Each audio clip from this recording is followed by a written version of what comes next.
Hello, everyone. Welcome to Rash's World. Today we have a very special guest. We have Donald Carveth here. How are you doing? I'm going well.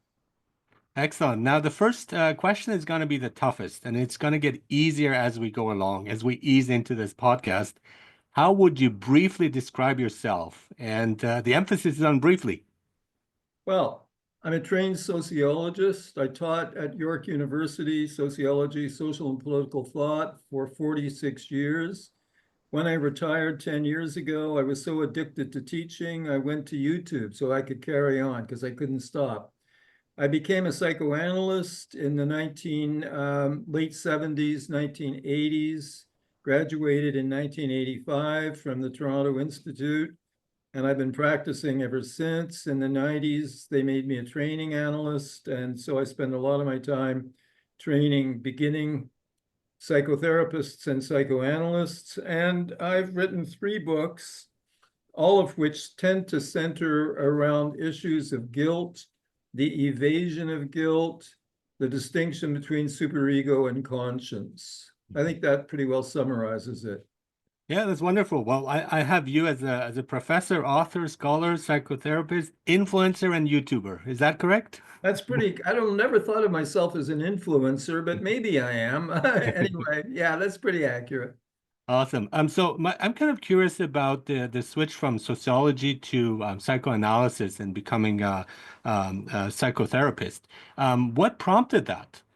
Well, you see, I had always wanted to be a psychoanalyst since I found on my father was a family physician, but he was a frustrated intellectual, self-taught, and he would read late into the night. And on his bedside table, I found Erich Fromm's Beyond the Chains of Illusion, my encounter with Marx and Freud. I found Freud's introductory lectures, and I read them. I couldn't keep up with a lot of what my dad was reading, but Freud I could read and understand. And I immediately decided I wanted to be a psychoanalyst. I was already his patients, he would take me on calls, and his patients would always say, "You're going to be a doctor like your dad." And I would always say yes. So I thought my path was medicine, psychiatry, psychoanalysis. Mhm. But then on weekends, my dad would not have a nurse. A kid would fall off his bike and gash open his head. I'd be upstairs playing. My dad would call me down to the surgery. My job was to clip the stitches. I fainted out cold on the floor every time. But it wasn't until first year pre-med studies that I had the crisis and realized there's no way I'm cutting up cadavers or doing rectal exams. So I switched to social and philosophical studies, but I soon found out that you could be a PhD in sociology like Erich Fromm and still be a psychoanalyst. And I Mhm. found out that my philosophy professor was the first non-medical person to train at the Toronto. So I immediately decided I must get a PhD and then get tenure. As soon as I got tenure at York University, I immediately applied for training at the Toronto Institute. And when I finished training, I formed a small practice because I was full time at the university, but I managed to carry on a small practice. And then when I was nearing retirement, I expanded the practice. And now at age 80, it's larger than it has ever been. I'm full time in psychoanalytic practice. That's wonderful. And so psychoanalysis is something I'm fascinated with. And I'm not a therapist or a practitioner. I'm just curious and love to read about it and love to apply it because there's a lot of once we really apply these concepts, it does change your way of thinking, your way of life, and your way of relating to yourself. So it was a whole Absolutely. revolution for me. But I had the pleasure of seeing you in a Zoom talk at part of the Freud Cafe and on the psychoanalysis as soul making.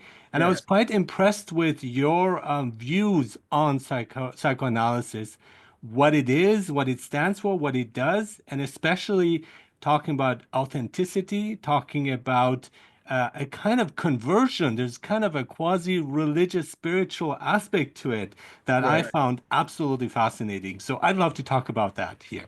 Well, I tried to keep it secular because, Mhm. I mean, I grew up as the Anglican Church abutted the backyard of my dad's house, and they sent me. They didn't go, and I was quite devout little Anglican until about 12, or 13 when I discovered girls, masturbation.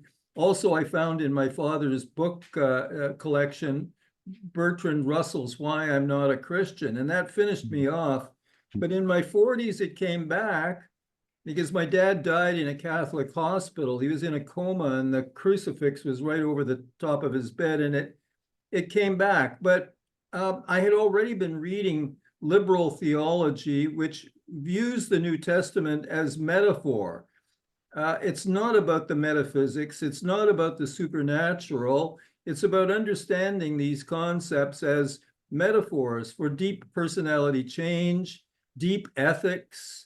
And that's the way I came back to Christianity, as metaphor and as ethics. And that's still there. I don't have much to do with the church, and I try not to have much to do with magical thinking, although I'm a human being, and when I'm going for surgery, magical thinking comes back. The famous statement, there are no atheists in foxholes, right? Well, there aren't very many atheists either preparing or recovering from surgery. But generally speaking, I'm not interested in the woo-woo aspects of religion or of soul making. For me, it's a secular process. Soul, for me, is identical to what Winnicott called the true self. And with Carl Jung, I think of the analytic process as an individuation process, a process of becoming ourselves on the deepest level. And it's also a process of conforming our lives more and more to our conscience, which is quite different from the superego. The superego is socially internalized, socially relative, socially constructed morals and values. And that's a part of us. But we also have a conscience, which is, I think, biologically grounded, but also grounded in identification with those who kept us alive, those who fed us, those who changed us. That's identification with the nurturer. They loved us enough to keep us alive, and therefore we have a part of us identified with them, a need to give love back. And that's conscience, quite distinct from the superego, which is all about self-punishment. So the analytic process is trying to help us evolve. And I think of it as a natural evolution. People get stuck, they get blocked. But the natural evolution is to become closer, to become more and more autonomous.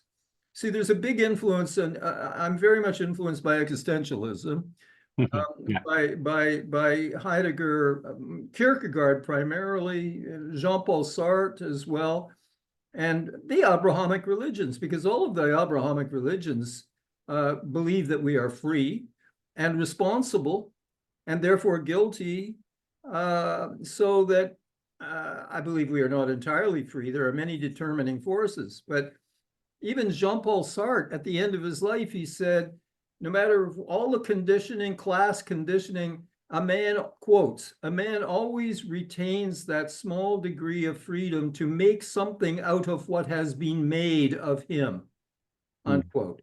So freedom, responsibility, therefore guilt. So yeah, I have an evolution. All psychoanalytic models, theories are evolutionary: oral, anal, phallic, Oedipal, and so on. And so the process, right? It's a process of like going process through of phases. evolution, yes. But sometimes people devolve. They get course. stuck, they don't move, or they devolve. And we're in the business of trying to help them evolve, but we've been lying to ourselves about this and pretending that we have no goal, which is ridiculous. We've always had a goal to help people evolve. And I don't like the language of mental health. It's not about health. It's about helping them evolve away from narcissism towards the capacity to love the other. Yeah, but for me, narcissism is not loving oneself. For me, narcissism is actually a lack of loving yourself, which is the big problem in the first place, because we're not loving ourselves, we cannot love anyone else. You could say narcissism is loving the false self. That's right. I like that. Okay, we're trying to help people find and love the true self. And in a way, that's mauvaise foi, that the bad faith that Sartre talks about. Yes, yes. So sure, narcissism is all about the false self, not about the true self. We're trying to help people move away from the false Mhm, and bring them closer and closer to the truth. mhm. This it does have in common with Christianity. I mean, Christ said, "You shall know the truth, and the truth shall set you Yeah, free." And yeah, I believe that to be true. yeah. I mean, I can't hide the fact that I am a sort of Christian, but I have very little use for the supernatural or the metaphysical elements of traditional Christianity. I'm what's called a Christian agnostic, I guess, probably. Mhm. Yeah, and so what you talked also about was the ethics of authenticity, and I think that is really important because Yes. when various like in the mental health field, apart from psychoanalysis, I find it's kind of like superficial. It's the surface area, and you're trying to change the way of thinking alone, and that is ignoring the feeling that's behind it, the subconscious, the unconscious, and emotions that are there, and Affective life, our affective life. affective I and like that. emotional life. Yes. And so you can't just kind of run that over and ignore it. I mean, you have to look at the whole, which I would say, yes, I agree that the soul is the true self. It's our Yes, it is the authentic true self. self. And the only way to get there is to encounter one's hatred, to encounter one's lust, to Hmm. encounter one's envy, one's Schadenfreude, the dark side, which Carl Jung called the shadow, Hmm. must be Hmm. integrated Hmm. on the way to individuation, on the way to the true self. In recent years, I'm for many years I turned very much away from Jung and Jungian thought, but in the last few years, I'm finding value in Jung. There's a lot of craziness in Jung, especially about religion, Hmm. but he has some very good points, and Yeah. his idea of analysis as an individuation process towards the true self, I think, is very valuable. Hmm. Hmm. Hmm. And you mentioned Kierkegaard. He's my guy. I like Kierkegaard a lot. So Yes. what is his influence there? Does that include also ideas about faith? Because he does talk about the leap of faith, or are you trying to stay away from that? Well, there are aspects of Kierkegaard that I really hate, and there Okay. are aspects of Kierkegaard that I really love. Like, Kierkegaard is famous for his idea of um, the, uh, the ethical suspension of the religious. Okay, Mhm. Abraham is told by God to take your Mhm. son Isaac and slay him. And Kierkegaard regards Abraham as a knight of faith. So Mhm. he follows order and he's got the knife, and at the last minute, God calls it off, sacrifice a ram instead. But what interests me is, how does Abraham know that the voice he's hearing is God's Yeah. and not the devil's or Yeah. a hallucination? How does he know he's the Abraham? He might be calling some other Abraham. And so I'm in favor of the ethical suspension of the religious Mhm. rather than the religious suspension of the ethical. So Kierkegaard is way too big on obedience. He says the first man who sets out to defend Christianity is Judas number two, because if you really believe, you don't even bother to defend Christianity against its attackers. Just obey, he says, just obey. Yeah. Okay. Yeah. No, Yeah. No. Yeah. Yeah. we cannot just obey. One thing that I found amazing about that, like because like Abraham is taking his son, so the whole like the commute, if you like, or the trip to the mountain, all this time, what is going on in his head? So I love that aspect of Kierkegaard of looking like exactly like the thought processes, the emotions, like Right. how are you feeling as you're taking that trip, and what is the son feeling? What is going on, and that kind of dynamic. I find that much more interesting than just like, yeah, obey, right? So I like the leap of faith. I like that idea on its own, but not again strictly following rules, Well, for example. I'm a bit ambivalent about leaps of faith. I'm a critic of rationalism, Hmm. but reason, I'm with the existentialist tradition. Reason has its limits. Of course. David Hume, science cannot deduce an ought from an is. Mhm. Value judgments cannot be determined by science or by reason. It's a leap. A value judgment is always a leap beyond science Mhm. and reason. So in that sense, we're always making leaps of faith when we posit a value. On the other hand, when I posit a value, that doesn't mean science is irrelevant, so that I choose life over death. And science can tell me that smoking my cigars is going to possibly lead to cancer, and science is going to tell me cancer may well lead to death, but science can't tell me whether life is worth living. Oh, yeah. Of I course. might decide that my cigars at this stage of my life Mhm. are worth dying for, and Mhm. science is irrelevant to this. Mhm. So, but leaps of faith can be very dangerous. We don't Mhm. want to ignore the facts. We don't want Mhm. to ignore the facts. Mhm. Yeah. Right. Yeah, no, absolutely. But I think like I don't know if you've seen the movie Conclave. One of I the just saw it the speeches. other night. All right, so I love the speech about doubt, and that doubt is important, and I completely agree with that. And Yes. that's where faith comes in because it's kind of trying to like bridge the two and kind of get us because if we knew, then we don't need faith. If we had like knowledge, Oh, complete no, knowledge. that's exactly right. I agree with Yeah. that. I'm kind of a dialectical thinker, Mhm. and the dialectic between faith and doubt, I believe that it's very uh, progress occurs when we can take a contradiction like faith and doubt or belief and doubt. Mhm. And instead of opting for one or the other, we hold the tension. And that tension drives Okay. us towards Yeah. some kind of creative synthesis. Okay. I like that. So, Yeah. so that's kind of where I'm at on, and that's Orthodox Christianity also, and certainly the Eastern Orthodox Church very much favors that. It sees doubt as a central part of what faith is. Faith can't exist without doubt.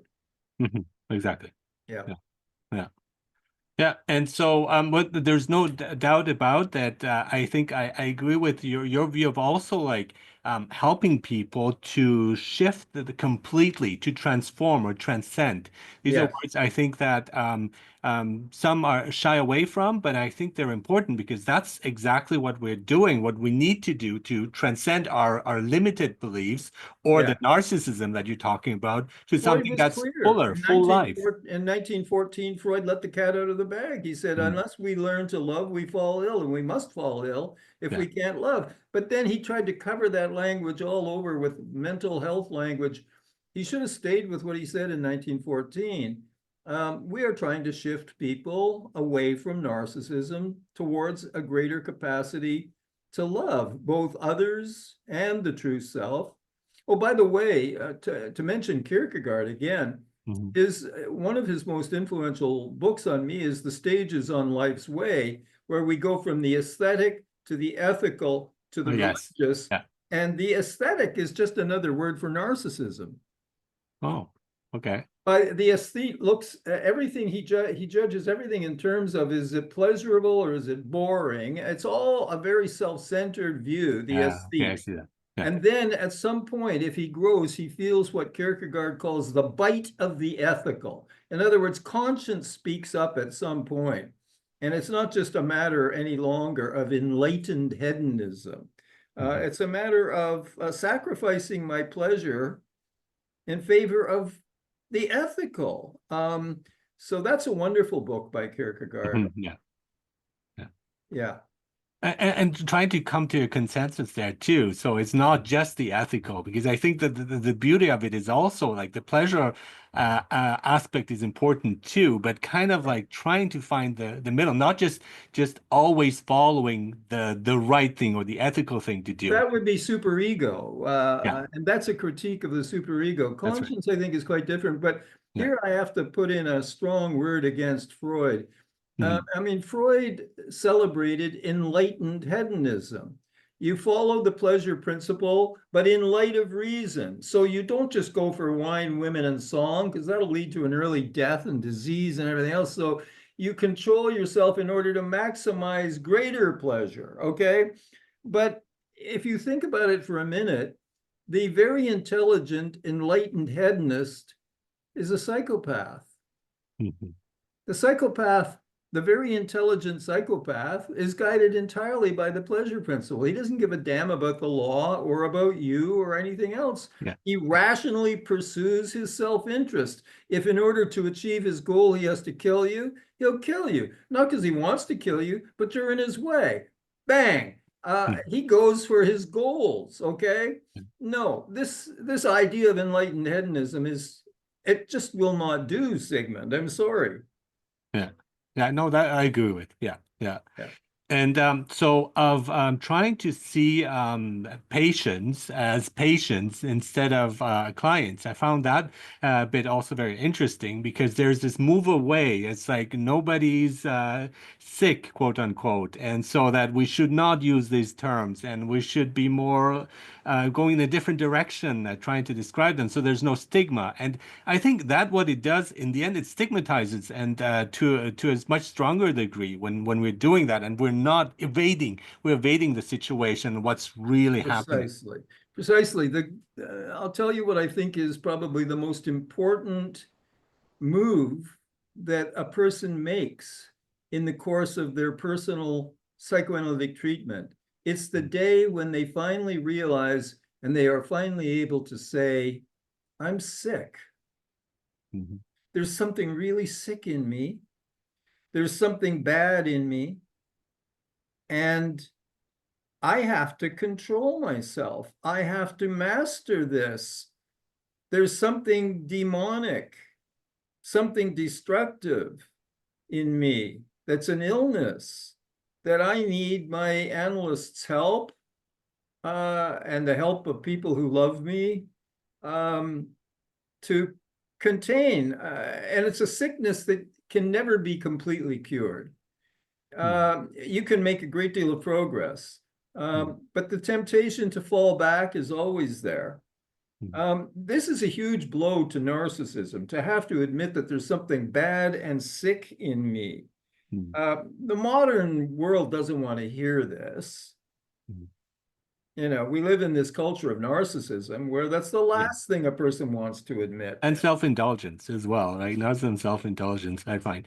But for me, it was about 7 years ago when I felt that I was hitting rock bottom because I was obese, I had apnea, I had been diagnosed with diabetes and so on.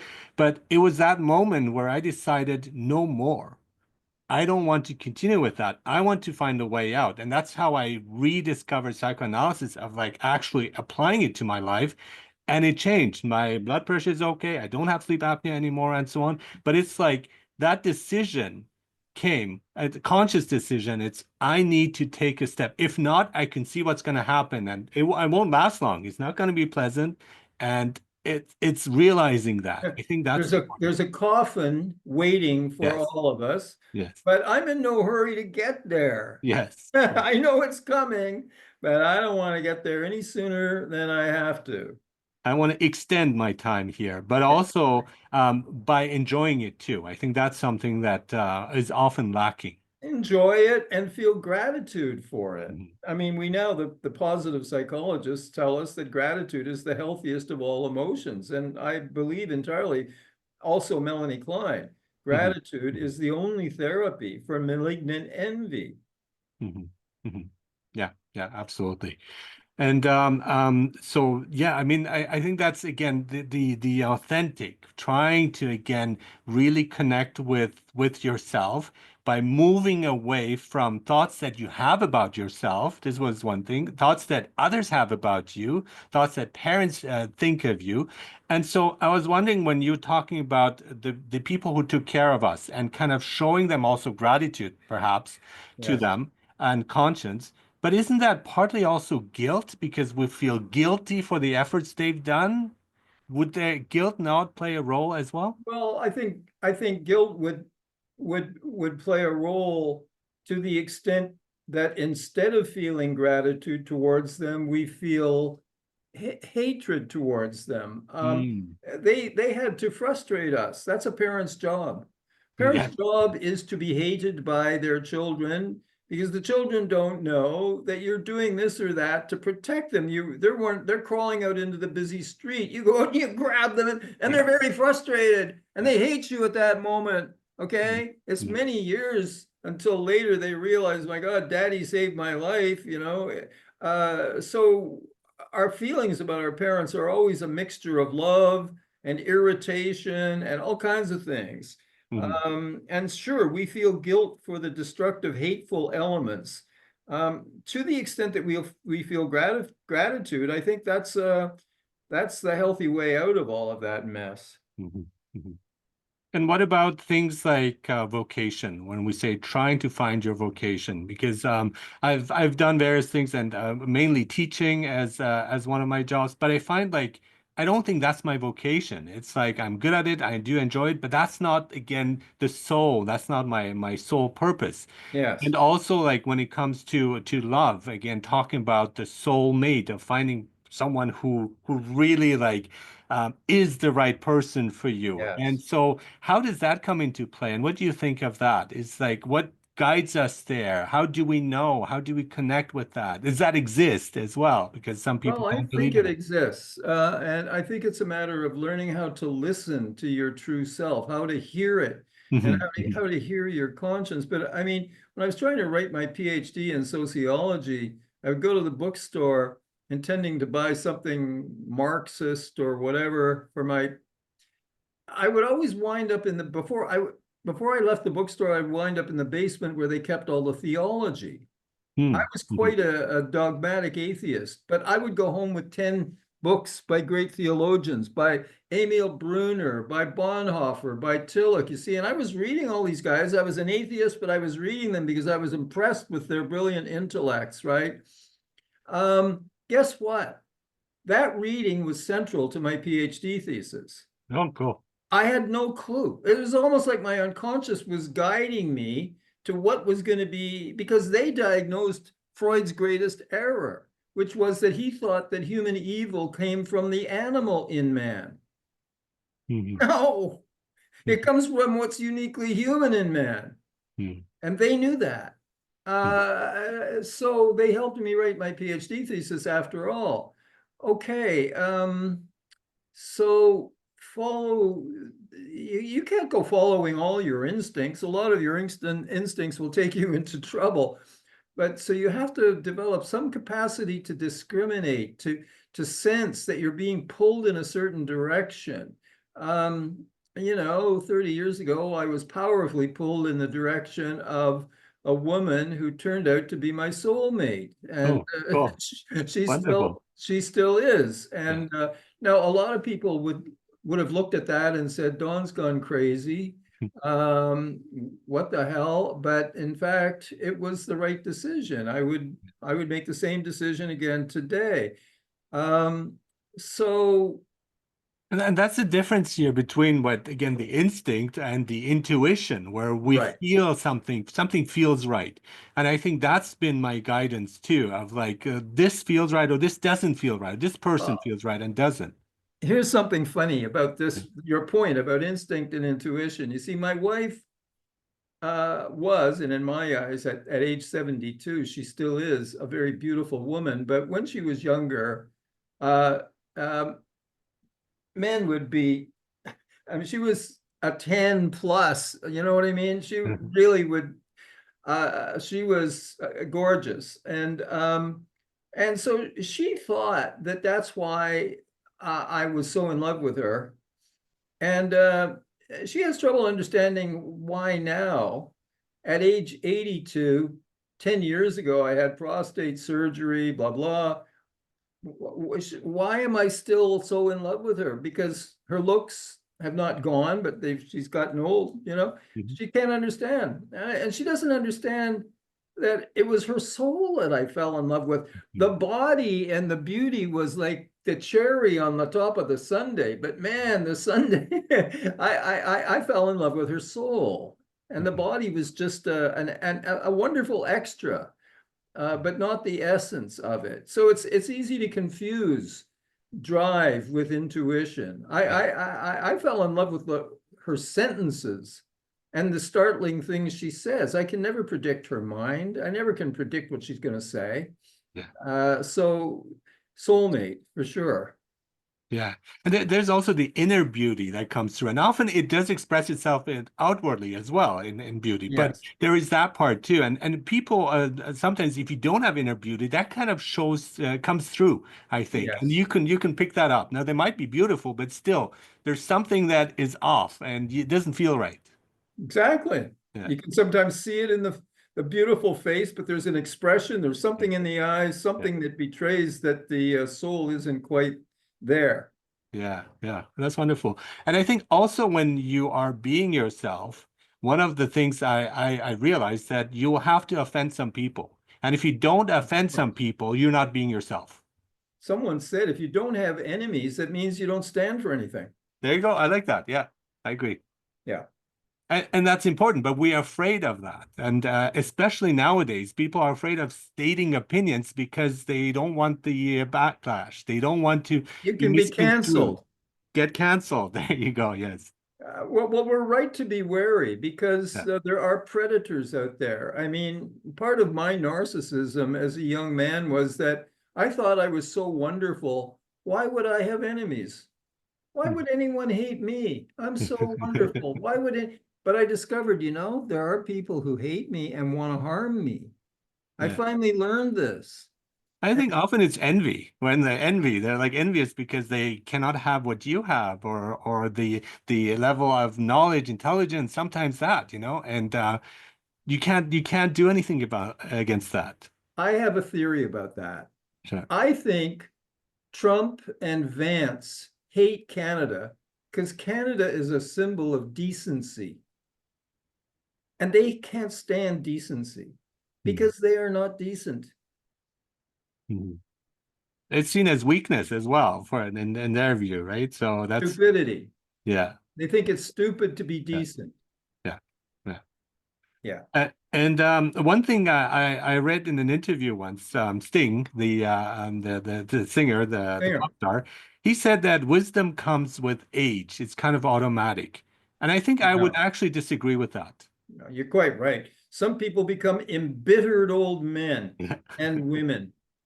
No, aging gives you the opportunity to develop wisdom, but there are many old people who are just bitter, envious. They hate young people. But one thing also I've been noticing with myself as I'm getting a bit older too is that I actually am not so worried about what others think. So I think maybe that's an element too, where you just become freer to be yourself, Yeah. especially usually around middle age, where you take a different step, a different direction because you don't care as much about what Yes. others think. Well, especially if in your development you have moved closer to your conscience. You see, the best protection against the superego is to move close to your conscience. If I am in sync with my conscience is like the best possible defense attorney. Mhm. Superego starts attacking me. Conscience says, "Hey, he doesn't deserve that. He's a good man. Leave him alone, you bully." Yeah. Two of your books that I found. So you have the one of them is the Still Small Voice: Yes. Psychoanalytic Reflections on Guilt and Conscience, and those are things that we've talked about here. But also the 2013 and 2018 you have Psychoanalytic Thinking: A Dialectical Critique of Contemporary Theory and Practice, and that's Yes. something I think we talked about too, where you were seeing that the mental health field you're criticizing it in some of the directions that it's taking, where it's kind of losing its focus or it's getting kind of watered down and not being really effective because of that. Yes, completely. And because for many decades, except for a few hardcore Freudians and Kleinians who stuck to their guns, much of the field, especially self-psychology, relational psychoanalysis, intersubjectivity theory, they turned away from guilt.